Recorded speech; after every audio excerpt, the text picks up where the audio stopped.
नमस्कार दोस्तों, कैसे हैं आप सभी। मैं रामकिशन सिंपा स्वागत करता हूं आपका भविष्य विजन के ऑनलाइन प्लेटफॉर्म पर। दोस्तों, आज के सेशन के अंदर हम आरपीएससी द्वारा आयोजित संस्कृत शिक्षा विभाग के एसएसटी ग्रेड सेकंड एसएसटी के पेपर के आंसर की जो वो डिस्कस करने वाले हैं दोस्तों।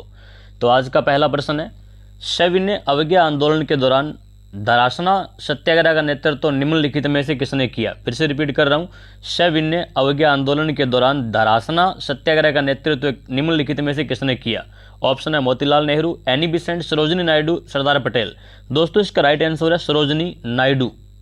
ध्यान से सुनेंगे।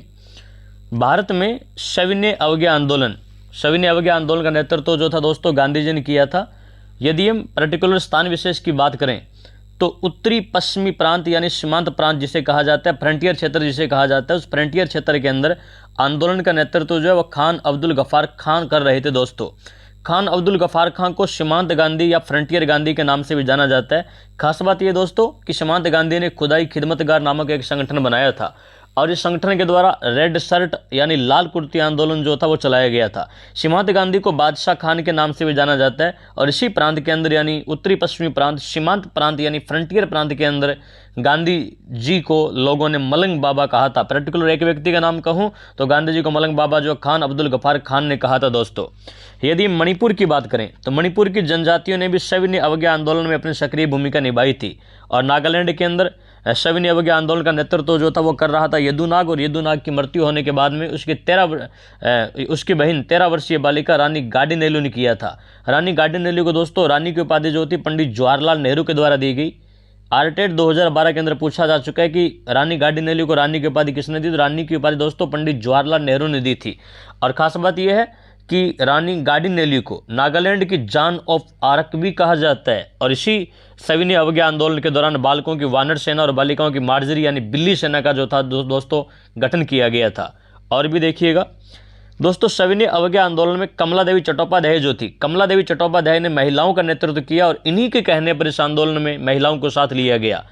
यदि हम बात करें तिरुचिरापल्ली तमिलनाडु की तो तिरुचिरापल्ली तमिलनाडु में चक्रवर्ती राजगोपालाचारी ने त्रिचन्नापल्ली से वेदारण्य तक की यात्रा की थी। और उड़ीसा में सत्याग्रह का नेतृत्व दोस्तों गोपाल चंद्र बंधु चौधरी ने किया। पूछा जाता है एग्जाम में, उड़ीसा में सत्याग्रह का नेतृत्व कौन कर रहा था दोस्तों, गोपाल चंद्र बंधु चौधरी ने किया था। अभी आज जो पेपर में पूछा गया वो ये लाइन थे दोस्तों, 31 मई 1930 को धरासना गुजरात के अंदर पड़ता है और यहाँ धरासना गुजरात में सरोजिनी नायडू, इमाम साहब और गांधी जी के पुत्र माणिक्य लाल के नेतृत्व में 2000 क्रांतिकारियों की एक भीड़ धरासना के नमक सत्याग्रह की तरफ चली थी और पुलिस ने इन्हें निर्मम तरीके से पीटा था। तो धरासना के अंदर नमक सत्याग्रह का नेतृत्व जो थी दोस्तों इस समय वो सरोजिनी नायडू कर रही थी। आगे बढ़ते हैं। आज का अगला प्रश्न, प्रश्न नंबर 2, भारत छोड़ो आंदोलन के दौरान स्थापित ताम्रलिप्त जातीय सरकार का नेता कौन था। दोस्तों, भारत छोड़ो आंदोलन के दौरान बहुत सी समानांतर सरकार बनी थी। उनमें से एक सरकार जो थी वो थी दोस्तों ताम्रलिप्त या ताम्रलिप्त, ताम्रलिप्त कह दीजिए, ताम्रलिप्त कह दीजिए, ये की बात है। उस ताम्रलिप्त जातीय सरकार का नेता कौन था दोस्तों। तो दोस्तों इसका राइट आंसर है ऑप्शन ए, सतीश चंद्र सामंता। ध्यान से सुनेंगे। ताम्रलिप्ति या ताम्रलिप्त के अंदर नेता जो था वो था दोस्तों सतीश चंद्र सामंता। हम डिटेल में थोड़ी बात कर लेते हैं दोस्तों। भारत छोड़ो आंदोलन के समय कई जगह समांतर सरकार बनी। कई बार दोस्तों भारत छोड़ो आंदोलन के बारे में प्रश्न आता है कि भारत छोड़ो आंदोलन के बारे में दिए गए कथनों में असत्य बताइए। उनमें एक कथन ये होता है कि भारत छोड़ो आंदोलन के दौरान कई जगह समानांतर सरकार बनी। ध्यान से इसे याद रखेंगे। सबसे लंबे समय तक चलने वाली सरकार जो थी दोस्तों इस समय वो सतारा महाराष्ट्र की थी। डायरेक्ट पूछा जाता है कि भारत छोड़ो आंदोलन के दौरान बनी समांतर सरकार जो सबसे लंबे समय तक चली कौन सी थी, सतारा महाराष्ट्र की थी। अब कुछ समानांतर सरकारों की बात कर लेते हैं। बलिया की बात करें, बलिया उत्तर प्रदेश में, और यह पहली समानांतर सरकार थी दोस्तों। इंपॉर्टेंट है, पहली समानांतर सरकार जो थी बलिया यूपी की थी। इसकी अवधि 1 सप्ताह अगस्त 1942 में बनी थी और इसका नेतृत्व दोस्तों चीतू पांडे ने किया था। यदि हम ताम्लुक की जातीय सरकार मिदनापुर बंगाल की बात करें दोस्तों तो इसका नेतृत्व जो है सतीश सामंत, किसान विदता मातंगी हजारा। ताम्लुक में एक सशस्त्र विद्युत वाहिनी का गठन किया गया। ताम्लुक सरकार के दौरान ताम्लुक में एक सशस्त्र विद्युत वाहिनी का गठन किया गया और ताम्लुक की विद्युत वाहिनी की भगिनी सेना और विप्लवी मुखपत्र था इसका। यदि हम सतारा की बात करें, सबसे ज़्यादा समय तक चलने वाली सरकार जो थी दोस्तों सतारा थी और नेतृत्व क्रांति सिन्हा नाना पाटिल कर रहे थे। और इस सतारा की सहायता जो थी ओंद रियासत के द्वारा की गई। खास बात यह कि ओंद रियासत का संविधान जो था वो गांधी जी ने लिखा था। दोस्तों आगे बढ़ते हैं। आज का अगला प्रश्न, काफ़ी लेवल के प्रश्न जो है यहाँ पूछे गए हैं। प्रश्न नंबर 3 देखिए, 1890 ईस्वी में कलकत्ता में भारतीय राष्ट्रीय कांग्रेस के छठे अधिवेशन की अध्यक्षता किसने की? तो दोस्तों कांग्रेस का छठा अधिवेशन जो था वो 1890 ईस्वी के अंदर कलकत्ता में आयोजित हुआ और इसका अध्यक्ष जो था फिरोज शाह मेहता था। दोस्तों हम कुछ इंपॉर्टेंट कांग्रेस के अधिवेशनों की बात करते हैं। दोस्तों कांग्रेस का प्रथम अधिवेशन 1885 में बंबई में व्योमकेश चंद्र बनर्जी की अध्यक्षता में आयोजित हुआ।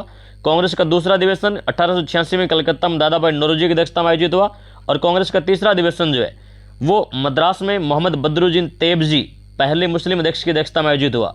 और दोस्तों कांग्रेस का चौथा अधिवेशन जो है, कांग्रेस का चौथा अधिवेशन ये 1888 ईस्वी के अंदर इलाहाबाद में जॉर्ज यूले पहले अंग्रेज अध्यक्ष की अध्यक्षता में आयोजित हुआ था। दोस्तों यदि हम कांग्रेस के पांचवें अधिवेशन की बात करें तो कांग्रेस का पांचवां अधिवेशन जो 1889 ईस्वी के अंदर बंबई में विलियम वेडरबर्न की अध्यक्षता के अंदर दोस्तों आयोजित हुआ था।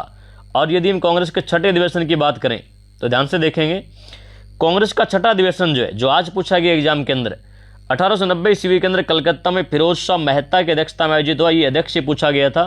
खास बात ये दोस्तों कि इस अधिवेशन के अंदर कलकत्ता विश्वविद्यालय की पहली महिला स्नातक कादम्बिनी गांगुली जो है, इस कादम्बिनी गांगुली ने कांग्रेस को संबोधित किया था। दोस्तों यदि कुछ और इंपॉर्टेंट हम देखें अध्यक्षों के अधिवेशनों के बारे में तो रास बिहारी घोष, पंडित जवाहरलाल नेहरू और सुभाष चंद्र बोस ने लगातार दो बार कांग्रेस के अधिवेशनों की अध्यक्षता की थी। पूछा जाता है एग्जाम के अंदर आरपीसी के द्वारा सेकंड ग्रेड और फर्स्ट ग्रेड के अंदर कि नेताजी सुभाष चंद्र बोस ने कांग्रेस की अध्यक्षता कितनी बार की? दोस्तों तो 2 बार की। ऐसे व्यक्ति जिन्होंने लगातार दो बार कांग्रेस की अध्यक्षता की वो 3 थे, रास बिहारी घोष, पंडित जवाहरलाल नेहरू और सुभाष चंद्र बोस। दोस्तों रास बिहारी घोष की बात करें तो उन्होंने 1907 में सूरत में और 1908 में मद्रास में अध्यक्षता की थी। यदि हम पंडित जवाहरलाल नेहरू की बात करें तो पंडित जवाहरलाल नेहरू 1936 में कांग्रेस के 2 अधिवेशन में दोनों के अध्यक्ष जो थे पंडित जवाहरलाल नेहरू थे। और सुभाष चंद्र बोस जो है 1938 के गुजरात के हरिपुरा अधिवेशन और 1939 त्रिपुरी अधिवेशन जो जबलपुर मध्य प्रदेश के अंदर पड़ता है, इन दोनों की अध्यक्षता जो थी नेताजी सुभाष चंद्र बोस के द्वारा की गई थी। आगे बढ़ते हैं अगले प्रश्न की तरफ। प्रश्न नंबर 4 काफी अच्छा प्रश्न है, काफी बार रिपीट हुआ है दोस्तों ये प्रश्न एग्जाम में। प्रश्न है, असहयोग के मुद्दे पर चर्चा करने के लिए सितंबर 1920 में आयोजित कांग्रेस के विशेष सत्र की अध्यक्षता किसने की? तो दोस्तों सितंबर 1920 के कांग्रेस के विशेष सत्र की अध्यक्षता जो थी लाला लाजपत राय के द्वारा की गई थी। ध्यान से सुनेंगे दोस्तों। 1920 ईस्वी के अंदर कांग्रेस का एक अधिवेशन कलकत्ता में हुआ था और एक नागपुर के अंदर हुआ था। यदि हम कलकत्ता अधिवेशन की बात करें तो 1920 के कांग्रेस के कलकत्ता में जो विशेष अधिवेशन हुआ था कांग्रेस का सितंबर 1920 ईस्वी के अंदर, उसमें गांधी जी ने असहयोग आंदोलन का प्रस्ताव रखा था और इस अधिवेशन का अध्यक्ष दोस्तों लाला लाजपत राय थे। इस अधिवेशन का मुख्य मुद्दा जलियांवाला बाग हत्याकांड और खिलाफत था। दोस्तों कांग्रेस ने पहली बार भारत में विदेशी शासन के विरुद्ध सीधी कार्रवाई करने, विधान परिषदों का बहिष्कार करने तथा असहयोग आंदोलन प्रारंभ करने का निर्णय लिया था। खास बात यह है दोस्तों, असहयोग आंदोलन का प्रस्ताव जो था उस प्रस्ताव के लेखक जो थे गांधी जी खुद थे तथा इसे पेश भी गांधी ने किया था। यदि हम विरोध की बात करें तो इस प्रस्ताव का विरोध जो था CR दास, विपिन चंद्रपाल, मोहम्मद अली जिन्ना ने किया था और समर्थन में मोतीलाल नेहरू थे। तो ध्यान दीजिए समर्थन कौन कर रहे थे? मोतीलाल नेहरू कर रहे थे, पूछा गया आरपीसी के अंदर। इसके बाद दोस्तों दिसंबर 1920 ईस्वी के अंदर कांग्रेस का नागपुर अधिवेशन हुआ और कांग्रेस दिसंबर 1920 के कांग्रेस के नागपुर अधिवेशन में असहयोग आंदोलन का प्रस्ताव जो था वो पारित कर दिया गया और इसका अध्यक्ष जो था विजय राघव पेरियार था। दोस्तों इस समय असहयोग का प्रस्ताव जो था वो CR दास ने रखा था। इससे पहले ये CR दास जो थे असहयोग आंदोलन के विरोधी थे, लेकिन इस समय प्रस्ताव जो है वो CR दास ने रखा था। इसी नागपुर अधिवेशन के अंदर दोस्तों कांग्रेस का नया संविधान तैयार किया गया था। आगे बढ़ते हैं अगले प्रश्न की तरफ। प्रश्न नंबर 5, मुगल शासक अकबर के समय निर्मित प्रथम इमारत निम्न में से कौन सी थी? काफी इजी प्रश्न है। मुगल राजा अकबर जो था, अकबर के समय बनने वाली पहली मुगल कालीन इमारत जो थी दोस्तों वो हुमायूं का मकबरा था। यदि हम हुमायूं के मकबरे के बारे में बात करें, ध्यान से देखेंगे, हुमायूं का मकबरा जो इस हुमायूं के मकबरे को महबूब के लिए महबूबा की पेशकश कहा जाता है। दोस्तों इसका निर्माण जो करवाया बेगा बेगम हाजी बेगम ने 1564 ईस्वी के अंदर करवाया था और इसका वास्तुकार जो था मिर्जा मीर ग्यास था। दोस्तों इसका निर्माण अकबर के काल में दिल्ली में हुआ था। खास बात यह कि अकबर के काल में पहली इमारत मुगल कालीन इमारत जो थी हुमायूं का मकबरा था। लेकिन खास बात यह भी है दोस्तों, हुमायूं के मकबरे के निर्माण में अकबर का कोई योगदान नहीं था। इस इसे अकबर की सौतेली माँ बेगा बेगम हाजी बेगम ने फारसी वास्तुकार मीरक मिर्जा ग्यास की देखरेख में बनवाया था। खास बात ये भी है, इसे ताजमहल की पुरोगामी इमारत कहते हैं, किंतु खास बात ये है दोस्तों, ताजमहल की पुरोगामी इमारत कहते हैं, फिर भी इसमें ताजमहल की भांति स्वतंत्र मीनारें नहीं है। यह मकबरा नालंदा के पंचरथ से प्रेरित है। यह मुगल काल की पहली इमारत है जिस पर सफ़ेद संगमरमर का प्रयोग हुआ है। इंपॉर्टेंट है, मुगल कालीन पहली इमारत जिसमें सफ़ेद संगमरमर का प्रयोग हुआ है हुमायूं का मकबरा है। हुमायूं का मकबरा मुगल काल का पहला 4 बाग पद्धति का मकबरा है दोस्तों। लेकिन खास बात यह है कि बाग युक्त पहला मकबरा जो है सिकंदर लोदी का मकबरा है। आगे बढ़ते हैं, इंपॉर्टेंट है, मुगल इमारतों में हुमायूं के मकबरे में पहली बार दोहरे गुंबद का प्रयोग हुआ है और मुगल राजघराने में सर्वाधिक सदस्य हुमायूं के मकबरे में दफनाए गए, इसलिए इसे मुगल काल का कब्रिस्तान कहते हैं। किसे दफनाया गया देखिएगा, बेगा बेगम, हमीदा बानो बेगम, हुमायूं की छोटी बेगम, दारा शिकोह, जहांदार शाह, फर्रुखसियर, रफ़्यू दुर्जात, रफ़्यू दौला, आलमगीर द्वितीय। हुमायूं सहित कुल 6 मुगल बादशाह जो उन्हें इस हुमायूं के मकबरे में दफनाया गया है। दोस्तों खास बात यह है कि दिल्ली के अंतिम मुगल बादशाह बहादुर शाह जफर जो था और उसके 3 शहजादे मिर्जा गालिब को 1857 की क्रांति में लेफ्टिनेंट हडसन ने हुमायूं के मकबरे से गिरफ्तार किया था और गिरफ्तार करने के बाद बहादुर शाह जफर को म्यांमार बर्मा की राजधानी रंगून भेजा गया। आगे बढ़ते हैं अगले प्रश्न की तरफ। आज का अगला प्रश्न है प्रश्न नंबर 6। शिवाजी ने निम्नलिखित में से किस मराठा प्रमुख से जावली पर विजय प्राप्त की थी? शिवाजी ने निम्नलिखित में से किस मराठा प्रमुख से जावली पर विजय की? राइट आंसर चंद्रराव मौर्य है दोस्तों, ध्यान दीजिएगा। दोस्तों शिवाजी ने सर्वप्रथम 1643 ईस्वी में बीजापुर के सिंहगढ़ पर अधिकार किया था। इसके बाद उन्होंने 1646 ईस्वी में बीजापुर के तोरण किले पर अधिकार किया और 1646 ईस्वी में नीलोजी नीलकंठ से पुरंदर दुर्ग और 1656 ईस्वी में चंद्रराव मौर्य से बीजापुर और तोरण दुर्ग छिना था दोस्तों, ध्यान दीजिएगा। 1656 ईस्वी में शिवाजी की महत्वपूर्ण विजय जो थी दोस्तों जावली थी। जावली एक मराठा सरदार चंद्रराव मौर्य के अधिकार में था और 1656 में रायगढ़ दुर्ग जीत करके शिवाजी ने रायगढ़ दुर्ग को राजधानी बनाया था। खास बात यह शिवाजी का राज्याभिषेक भी रायगढ़ दुर्ग में हुआ था और शिवाजी की मृत्यु जो थी 1680 ईस्वी के अंदर रायगढ़ दुर्ग के अंदर ही मृत्यु हुई थी दोस्तों। आगे बढ़ते हैं, अगला प्रश्न नया प्रश्न है, अच्छे से सुनेंगे, भविष्य में रिपीट होता है तो आपका गलत नहीं होना चाहिए। 1857 की क्रांति के दौरान जगदीशपुर में कुंवर सिंह की मृत्यु के उपरांत विद्रोहियों का नेतृत्व किसने किया? दोस्तों इसका राइट आंसर है अमर सिंह।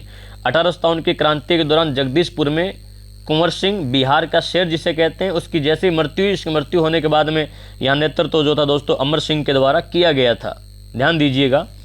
दोस्तों बिहार में जून 1857 ईस्वी को विद्रोह का नेतृत्व आरा के पास जगदीशपुर के असंतुष्ट जमींदार कुंवर सिंह ने किया था। कुंवर सिंह को बिहार का शेर, बिहार का सिंह कहा जाता है और कुंवर सिंह को विद्रोह का सबसे प्रमुख सैनिक नेता और रणनीतिकार भी माना गया दोस्तों। जैसे ही जख्मी होने की वजह से 26 अप्रैल 1858 को कुंवर सिंह की मृत्यु हो गई, तो इसके पश्चात इसके भाई अमर सिंह ने विद्रोह का नेतृत्व किया था और यहाँ विद्रोह का दमन जो था विलियम टेलर और विंसेंट आयर के नेतृत्व में किया गया था दोस्तों। आगे बढ़ते हैं, अगला प्रश्न, प्रश्न नंबर 8, काफी इजी प्रश्न है और बहुत बार रिपीट हुआ प्रश्न ये एग्जाम के अंदर। प्रश्न दोस्तों, निम्न में से कौन पुष्टि मार्ग का संस्थापक था? दोस्तों पुष्टि मार्ग के संस्थापक जो थे वल्लभाचार्य थे। वल्लभाचार्य के बारे में यदि हम खास बात देखें तो ध्यान दीजिएगा, वल्लभाचार्य ने रुद्र संप्रदाय की स्थापना की थी और इनका दर्शन जो था दोस्तों शुद्धाद्वैत या शुद्ध अद्वैतवाद था। वल्लभाचार्य पुष्टि मार्ग के संस्थापक और आचार्य थे दोस्तों। ये पुष्टि मार्ग और भक्ति मार्ग में विश्वास रखते थे। कुछ विद्वानों ने इसे विष्णु स्वामी संप्रदाय भी कहा है, रुद्र संप्रदाय को विष्णु संप्रदाय भी कहा है दोस्तों। वल्लभाचार्य एक दूसरा नाम विष्णु स्वामी भी बताया गया। चैतन्य महाप्रभु के समकालीन थे वल्लभाचार्य जो थे और इनके पुत्र विट्ठल दास को अकबर ने गोकुल और जैतपुर की जागीर प्रदान की थी। विट्ठल नाथ जो थे इनके बेटे अष्ट छाप की स्थापना की थी इन्होंने और वल्लभाचार्य ने सुबोधनी और सिद्धांत रहस्य नामक धार्मिक ग्रंथ लिखे थे दोस्तों। ये भगवान कृष्ण की श्रीनाथ जी के नाम से पूजा करते थे। भगवान कृष्ण के बाल रूप को श्रीनाथ कहा जाता है दोस्तों। आगे बढ़ते हैं, अगला प्रश्न, मौर्य प्रशासन में निम्नलिखित में से कौन सा अधिकारी भूमि की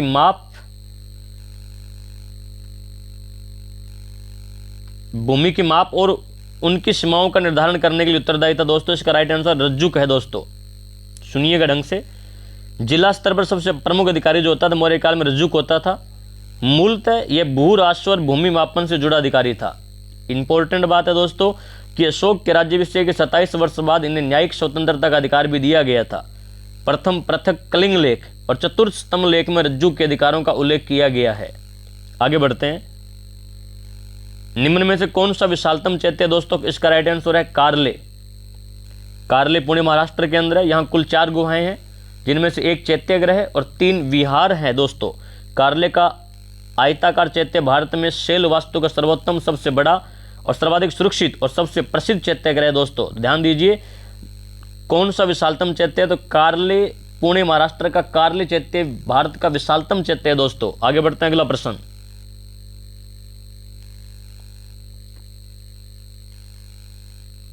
प्रश्न नंबर 11। निम्नलिखित कथनों का अध्ययन कीजिए और नीचे दिए गए विकल्पों में से सही चुनिए। गुप्त काल के बारे में कुछ स्टेटमेंट हमें दिए गए हैं। पहला, कुछ गुप्त शासक भगवान शिव के उपासक थे। राइट आंसर दोस्तों। मंदिरों में मूर्ति पूजा गुप्त काल से ही हिंदू धर्म की सामान्य विशेषता बन गई। बिल्कुल राइट बात है। गुप्त राजाओं ने विभिन्न धार्मिक संप्रदायों के प्रति सहिष्णुता की नीति अपनाई। बिल्कुल सही बात है। राइट, यानी कि सारे ऑप्शन ही सही, ऑप्शन बी इसका राइट आंसर हो जाएगा। ध्यान दीजिएगा दोस्तों, गुप्त काल को भारतीय संस्कृति का पुनरुत्थान काल कहा जाता है, क्योंकि इस काल में धर्म और कला में समन्वय स्थापित हुआ और कला पर से विदेशी प्रभाव जो था क्रमशः समाप्त हुआ था। भारत में मंदिर निर्माण की परंपरा का प्रारंभ गुप्त काल से माना जाता है, लेकिन मूर्ति पूजा जो थी दोस्तों सिंधु घाटी सभ्यता से आज चली आ रही है। गुप्त काल में मंदिर निर्माण कला का जन्म हुआ। ये मंदिर नागर शैली में बने हुए। शिखरयुक्त मंदिर जो थे गुप्त काल की देन है दोस्तों। गुप्त काल में पहली बार मंदिरों में मूर्ति पूजा, अर्धनारीश्वर की पूजा, त्रिमूर्ति ब्रह्मा विष्णु महेश की पूजा की गई। गंगा यमुना की मूर्तियां गुप्त काल की देन है दोस्तों। गुप्त शासक वैष्णव धर्म के अनुयायी थे। इन्होंने धार्मिक सहिष्णुता से शैव धर्म का भी प्रचार किया, यानी कि धार्मिक सहिष्णु थे, शैव धर्म का भी प्रचार कर रहे थे। शिव पार्वती की संयुक्त मूर्ति इस काल की ही बनी हुई है। अर्धनारीश्वर की प्रथम मूर्ति बीटा, इंपॉर्टेंट है, बीटा से प्राप्त हुई है। और दोस्तों फायान ने गुप्त काल में कश्मीर, अफगानिस्तान और पंजाब को बौद्ध धर्म के केंद्र बताया।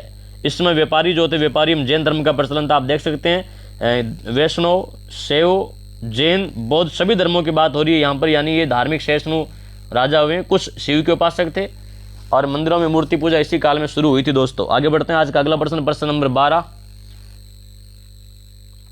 काफी इजी प्रश्न है। सारगोन युगीन सुमेरियन अभिलेखों में सिंधु सभ्यता के लिए निम्न में से कौन सा शब्द प्रयुक्त है दोस्तों? सारगोन युगीन सुमेरियन अभिलेखों में सिंधु सभ्यता के लिए मेलुहा शब्द का प्रयोग हुआ है। ध्यान दीजिएगा, सिंधु घाटी सभ्यता के मिस्र की सभ्यता और सुमेरियन सभ्यता के साथ व्यापारिक संबंध थे दोस्तों। सुमेरियन लेखों से ज्ञात होता है कि सुमेरिया के व्यापारी जो थे मेलुहा के व्यापारियों के साथ वस्तु विनिमय यानी व्यापार किया करते थे। मेलुहा का समीकरण सिंध प्रदेश या सिंधु, यूं कहें सिंधु प्रदेश से लिया गया। आगे बढ़ते हैं, अगला प्रश्न। ऋग्वेदिक काल में कौन सा देवता युद्ध का देवता? काफी इजी प्रश्न है। इंद्र को दोस्तों युद्ध का देवता माना गया है। ऋग्वेदिक काल में इंद्र को युद्ध का देवता माना गया दोस्तों। ध्यान दीजिएगा, इंद्र युद्ध का देवता था दोस्तों। ऋग्वेद में इंद्र का उल्लेख सर्वाधिक बार 250 बार हुआ है। अतः ऋग्वेदिक काल का प्रमुख देवता इंद्र था। इसे पुरंदर भी, यानी दुर्गों को तोड़ने वाला पुरंदर भी कहा गया। इसे इंद्र जो है वर्षा, तूफान, बिजली का देवता, युद्ध का देवता माना गया दोस्तों। खास बात यह, ऋग्वेदिक काल में दूसरा प्रमुख देवता जो था अग्नि था। अग्नि का उल्लेख ऋग्वेद में 200 बार हुआ है। अग्नि को देवताओं को पुरोहित माना जाता है। और तीसरा प्रमुख देवता जो था दोस्तों ऋग्वेदिक काल का वरुण था। वरुण का उल्लेख 30 बार हुआ है ऋग्वेद के अंदर। आगे बढ़ते हैं, अगला प्रश्न। कशफ अल महजूब पुस्तक का लेखक कौन है? राइट आंसर है अल हुजविरी। ऑप्शन बी अल हुजविरी इसका राइट आंसर है दोस्तों। प्रश्न नंबर 15, अमेरिकी स्वतंत्रता संग्राम में जनरल वाशिंगटन को महाद्वीपीय सेना का कमांडर किसने नियुक्त किया था? फिर से रिपीट कर रहा हूं, अमेरिकी स्वतंत्रता संग्राम में जनरल वाशिंगटन को महाद्वीपीय सेना का कमांडर किसने नियुक्त किया था? राइट आंसर है द्वितीय महाद्वीपीय कांग्रेस ने। आगे बढ़ते हैं, अगला प्रश्न। फ्रांस की राष्ट्रीय सभा ने किसके प्रस्ताव पर मानव अधिकार घोषणा पत्र जारी किया? राइट आंसर दोस्तों लफायते, जिसे 2 दुनिया का नायक कहा जाता है। लफायते ने ही मानव अधिकारों का घोषणा पत्र जो था दोस्तों तैयार किया था। और फ्रांस की राष्ट्रीय सभा ने लफायते के प्रस्ताव पर मानव अधिकार घोषणा पत्र जो था दोस्तों वो जारी किया था। यदि आपको हमारा सेशन पसंद आया दोस्तों तो अपने फ्रेंड सर्कल के अंदर शेयर जरूर कीजिए। यदि आप ग्रेड 3 SST से तैयारी कर रहे हैं तो ये सारे प्रश्न अच्छे से देख लीजिए। हो सकता है यहाँ से कोई प्रश्न रिपीट हो या इनके अगल बगल की जितनी जानकारी हमने प्राप्त की है वहाँ से कोई प्रश्न मिले आपको। धन्यवाद दोस्तों।